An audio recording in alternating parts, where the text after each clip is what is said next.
How does politics in the UK actually work?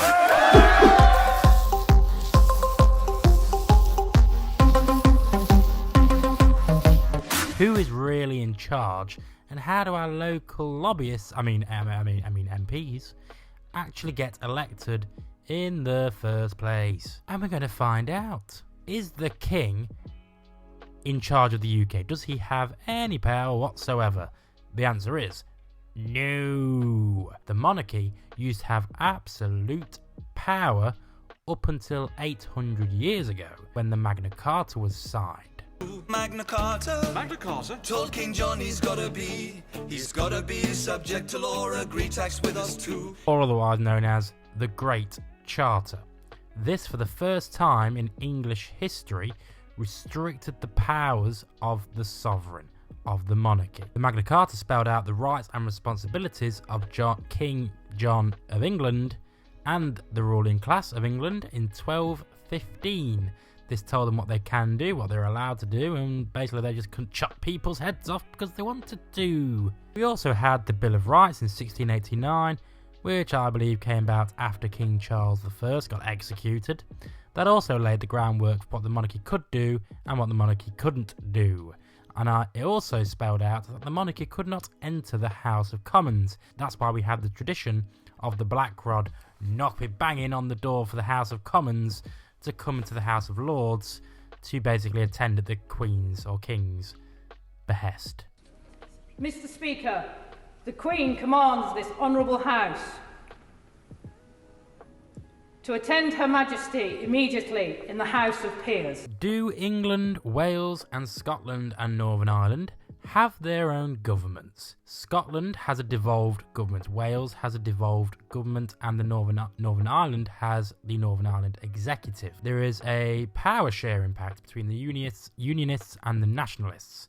In Scotland, you have the largest party in Scotland, unfortunately, the SNP, the Scottish National Party. You know, the one with that really great leader, Nicola Sturgeon, or one who is not criminally corrupt whatsoever? Any reaction to your husband resigning? Peter's statement. I've nothing to add to that. He's obviously taken responsibility for the recent issue. And has now been replaced by this guy. I say to Megan Gallagher, it is brave, some may use another word for it, when it comes to talking about propriety. Your Prime Minister, your Deputy Prime Minister and the former Prime Minister are all under investigation by the Standards Commission. And he is equally doing terrible.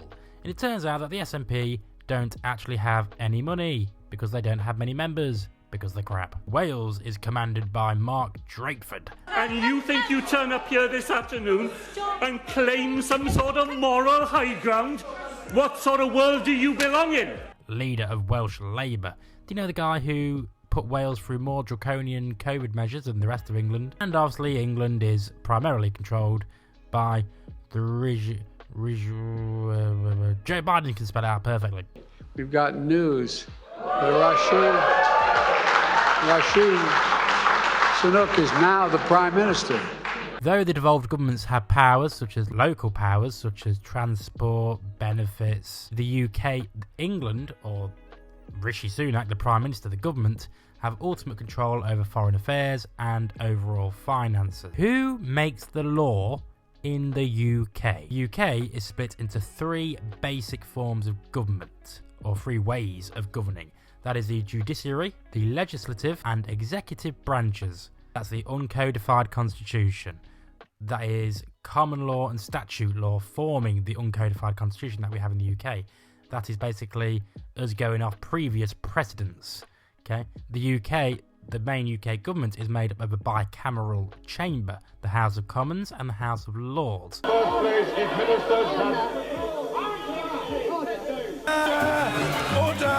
Order! We elect our MPs to Parliament. The MPs create the laws using the Green Papers and the White Papers. These laws are then ratified, checked, scrutinised by the House of Lords. Now, the House of Lords is filled up with archbishops.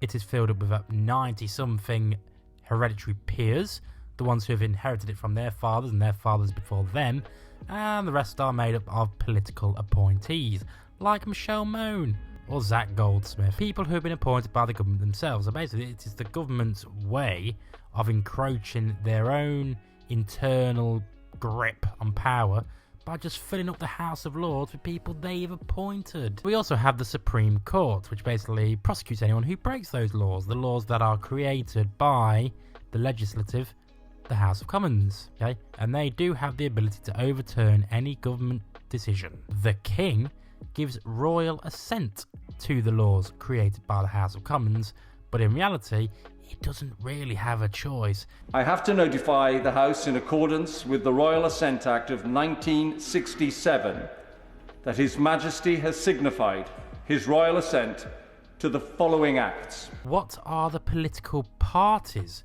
within the UK? You have the Conservatives, which are currently controlled by Joe. Can you pronounce it, Joe, for us, please? Thank you. We also have the Liberal Democrats, which were previously known as the Whigs, then they were called Liberal Democrats. I quite like the Whigs, to be honest, and which are currently controlled by Ed Davey. Thank you, Mark. Then we also have Labour, which is controlled by Keir.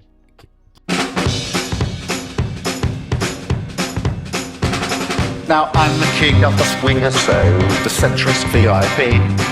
I have no stance on racist rants or phoning calls to me. Then there are also independent MPs, and then there is also the Green Party, which has one MP, Caroline Lucas, and then we also have SNPs, which basically have took over the entire Scotland, but I don't think they'll be doing too well in the next general election. Conservatives are considered to be right-wing, but not Nigel Farage right-wing. Liberal Democrats are basically in the middle, leaning towards the right. Labour, they are technically centre-left. Tony Blair was more centre-left. Jeremy Corbyn was very much socialist, very to the very left of the party. You take any ideology to any extreme, and it'll be totalitarianism. You can vote in elections, which happen every 5 years under the Fixed Term Parliaments Act in 2010.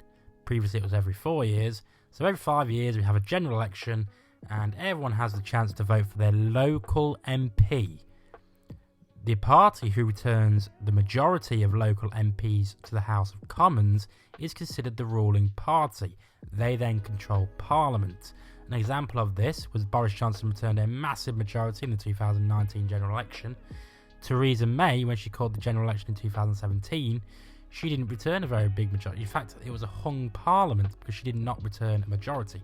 She made a pact with the DUP to carry her over the line so that she would have a working majority to pass legislation.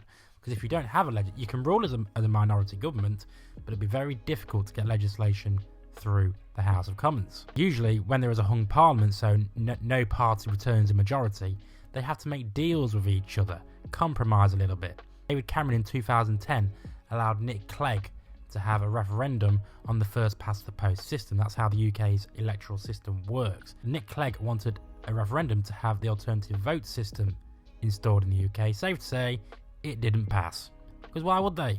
Why would the power-hungry monkeys jeopardise their own route to power? If you're registered to vote, 18 or over, not a prisoner as far as I'm aware, you can vote in the UK in a general election in your local area where you are registered to vote. You can't just turn up in another part of the country and vote. Nick Clegg, for example, when he stood at the 2010 general election, he promised that he would scrap tuition fees. He got into power with David Cameron. The Liberal Democrats was in power the first time in a century. And they didn't scrap tuition fees. They didn't win the referendum to have the alternative vote installed as the UK's default method of general elections. They were just power hungry. So that's it in a nutshell. We return an MP to the House of Commons. The MPs in the House of Commons, the ruling party, creates legislation such as the border bill. It is then voted on by the MPs, but obviously because the ruling party has the most MPs, their legislation should pass through without any trouble. Conservatives, for certain, the minute you elect your local MP, they give an inch and take a mile. That should be the new Conservative motto. Give an inch, take a mile. Tell me what you think. Do you think the UK is transparent? Do you think the UK is fair? Do you think the UK has a good general election system? Let me know what you think in the comments. As usual, I'll see you next time. Thank you for watching.